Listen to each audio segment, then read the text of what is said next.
Assalamualaikum warahmatullahi wabarakatuh. Perkenalkan, nama saya Sonia Kamala Putri dengan NIM 2309132611047. Di sini saya akan menjelaskan tentang biostatistika dan statistika kesehatan. Oke, yang akan saya bahas yang pertama estimasi, kedua uji hipotesis, yang ketiga uji ANOVA. Yang pertama saya akan membahas tentang estimasi. Estimasi adalah proses menggunakan sampel statistik untuk menduga parameter populasi yang tidak diketahui, yaitu untuk membantu dalam analisis data ketika tidak memungkinkan untuk mengamati seluruh populasi. Metode pendugaan dalam statistika inferensial terdapat dua pendekatan utama dalam statistikanya itu, yaitu yang pertama itu pendugaan atau estimasi, yaitu menentukan parameter populasi berdasarkan sampel. Yang kedua pengujian hipotesis, yaitu menguji kebenaran dugaan terhadap parameter populasi. Selanjutnya, jenis-jenis estimasi. Yang pertama, estimasi titik, yaitu menggunakan satu nilai statistik dari sampel.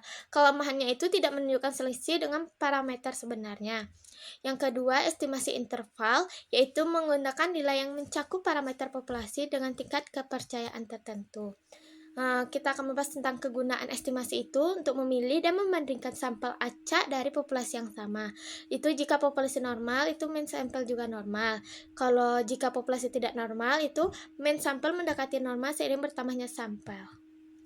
Kriteria estimator yang baik, yang pertama itu tidak bias, yaitu rata-rata pendugaan sama dengan parameter populasi. Yang kedua efisien, yaitu memiliki variasi kecil untuk meningkatkan akurasi. Yang ketiga konsisten, yaitu semakin besar sampel, pendugaan semakin mendekati parameter sebenarnya. Contoh soalnya ada jarak rata-rata antara 10 rumah pasien dengan puskesmas 9,6 km dengan standar deviasi sekitar 1,2 km ya. Berapa mean populasi pada confidence interval 92%? Jawabannya sudah ada di atas. Baiklah. Kedua, kita akan membahas tentang uji hipotesis. Apa itu uji hipotesis? Uji hipotesis adalah metode statistik untuk menentukan apakah ada cukup bukti dalam data sampel untuk mendukung atau menolak suatu pernyataan tentang populasi, yaitu digunakan dalam penelitian untuk mengambil keputusan berdasarkan data. Yaitu langkah-langkah uji hipotesis. Yang pertama itu merumuskan hipotesis.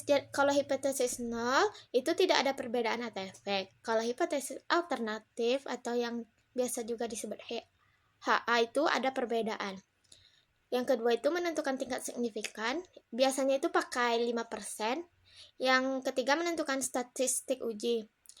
Biasanya statistik uji ini menggunakan uji Z, uji T, atau uji lainnya sesuai jenis data.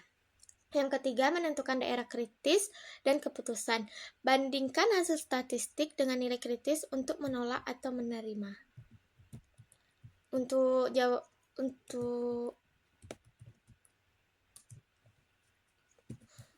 soalnya, yaitu sebuah penelitian ingin mengetahui apakah tekanan darah pasien hipertensi yang diberi obat baru lebih rendah dari 140 mmHg. Dari sampel 40 pasien itu, rata-rata tekanan darah setelah pengobatan adalah 138 mmHg dengan standar deviasi 5 mmHg. Uji dengan apakah obat tersebut efektif untuk menurunkan tekanan darah? Jawabannya sudah bisa dilihat di PPT saya. Oke, selanjutnya kita akan membahas tentang uji ANOVA. Apa sih uji ANOVA? Uji ANOVA ini sering digunakan untuk membandingkan lebih dari 2 kelompok sampel untuk melihat apakah ada perbedaan yang signifikan dalam rata-rata mereka. Itu digunakan dalam penelitian kesehatan untuk membandingkan efektivitas beberapa jenis pengobatan, pola diet, atau faktor lain yang mempengaruhi kesehatan.